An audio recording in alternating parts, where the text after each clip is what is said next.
আন্তর্জাতিক ক্রিকেটে ধারাবাহিকভাবে নিয়মের পরিবর্তন আনছে আইসিসি। টেস্ট ও ওয়ানডের পর এবার বদল আসছে টি-20 ক্রিকেটেও। বিশেষ করে পাওয়ার প্লের নিয়মে বড়সড় পরিবর্তন আনতে যাচ্ছে ক্রিকেটের সর্বোচ্চ নিয়ন্ত্রক সংস্থা, যা আগামী জুলাই থেকে কার্যকর হবে। এখন পর্যন্ত প্রচলিত নিয়ম অনুযায়ী টি-20তে ইনিংসের প্রথম 6 ওভারে থাকে পাওয়ার প্লে, অর্থাৎ 20 ওভারের ম্যাচে মোট ওভার সংখ্যার 30% মতো থাকে পাওয়ার প্লে। কিন্তু কোনো কারণে ম্যাচের দৈর্ঘ্য কমে এলে, যেমন বৃষ্টির কারণে ওভার সংখ্যা কমানো হয়, তখন পাওয়ার প্লের ওভার সংখ্যা নির্ধারণ করা হতো পূর্ণ ওভারের ভিত্তিতে। উদাহরণস্বরূপ 8 ওভারের ম্যাচে পাওয়ার প্লে নির্ধারিত হতো 2 ওভার, যা প্রায় 25% কাছাকাছি। নতুন নিয়মে আর এই পূর্ণ ওভারের হিসাব থাকবে না, বরং পাওয়ার প্লের দৈর্ঘ্য নির্ধারিত হবে বলের ভিত্তিতে। অর্থাৎ ইনিংসে মোট বল সংখ্যার 30% বল থাকবে পাওয়ার প্লেতে। যেমন কোনো ইনিংস যদি 8 ওভারে নেমে আসে, যার মোট বল 48, তাহলে 30% বল পাওয়ার প্লেতে হবে 14.4 বল। সেক্ষেত্রে পাওয়ার প্লে হবে 2.2 ওভার, অর্থাৎ তৃতীয় ওভারের দ্বিতীয় বল পর্যন্ত পাওয়ার প্লে চলবে। ওয়ালটন আবারও মিলিয়নিয়ার অফারে ওয়ালটন ফ্রিজ কিনে আপনিও হয়ে যেতে পারেন মিলিয়নিয়ার।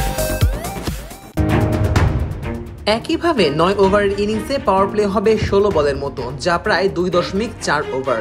নতুন নিয়মে আম্পায়াররা ওভারের মাঝে প্রয়োজনীয় বার্তা দিয়ে ফিল্ডিং সেটিং পরিবর্তনের অনুমতি দেবেন। যেমন 8 ওভারের ম্যাচে তৃতীয় ওভারের দ্বিতীয় বলের পরই মাঝের বাইরে বাড়তি ফিল্ডার পাঠাতে পারবে বোলিং দল। যদিও আইসিসি জানিয়েছে এই নিয়মটি আসলে নতুন কিছু নয়, অনেক বছর ধরে ইংল্যান্ডের টি-20 ব্লাস্ট টুর্নামেন্টে এই ধরনের বল ভিত্তিক পাওয়ার প্লে সফলভাবে ব্যবহৃত হচ্ছে। ফলে আন্তর্জাতিক মঞ্চে এর বাস্তবায়ন নিয়ে শঙ্কার তেমন কোনো কারণ নেই। খেলোয়াড় ও ম্যাচ অফিসিয়ালরাও এর সঙ্গে সহজেই মানিয়ে নিতে পারবেন বলে আশা করছে তারা। এই পরিবর্তনের পাশাপাশি টেস্ট ও ওয়ানডের ক্ষেত্রেও বেশ কিছু নতুন নিয়ম কার্যকর হয়েছে বা হতে যাচ্ছে। টেস্টে স্টপ ক্লক নিয়ম কার্যকর করা হয়েছে, যা বোলারদের সময় মতো বল করার ক্ষেত্রে কড়া নজরদারি আনবে।